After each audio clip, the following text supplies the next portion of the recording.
Maite, Baesa, vamos a gente PM te envía con asco árabe. En la potagina que te viene en portugués, vamos a analizar una poesía. Y en Puno Leite, y mañana Gotangare. Ya esa bebé, Baesa o ya pogina que está pisando, Baesa poniendo. Vamos a describir entonces qué está haciendo o cómo se está sintiendo en esa imagen, el personaje de esa imagen. Copei, y que está con enlace que ya en vamos a pura G. Vamos a abrir ese enlace y vamos a escuchar la canción. Y ya que saca una año en vivo, vamos a analizar, escuchar detenidamente. Hey page, Setsumi Pona. Roheshaga u Setsumi Pona Hakumonguru se Uireime. Requanga Upura Tarovana se Mongebe Baruma y se vive. Nemokuno Muku Apupavo Ibaru Yawive se Motune. Y hace pepo a beber del pupe a Weyu, Doña Luces.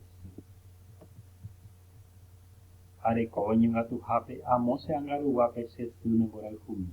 Aba bueno más y gendape, apico a la fireteisa o el café a ominibi. Aromando a nemanagatu momburu vive se tunipona. Bombe upinante co ayujo dereco beque, usilu sanka.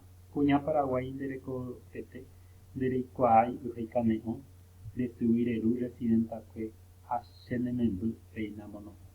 Esa huesa no hay nadie es posible. Upeye. Y cuando llegue, vamos a escuchar atentamente y responder la pregunta. Maba de Paosaga Ujaihara, ¿a quién le extraña? Moitepa Oisu, ¿dónde se encuentra su madre? Baepa y antes Haiharos a Hawan y Supe, ¿qué desea tener el autor para ver a su madre? Baepa Oburmondo a Haihara, ¿qué recuerda el autor?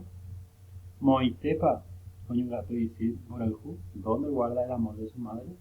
Mavare epa un boyoya y su Moraiku, ¿con qué compara el amor de su madre? Dije, endurire pura jeje, mongumi mi teniendo, o ibañe potupe. Entonces, vamos a sacar los sentimientos que se encuentran en la poesía. El mombebumba es pariñandú decir, entonces relata qué sentís por tu madre. Allá para tendría por plataforma. Una vez realizada, respondida todas las preguntas, entonces vamos a usar la plataforma. Hago y que yo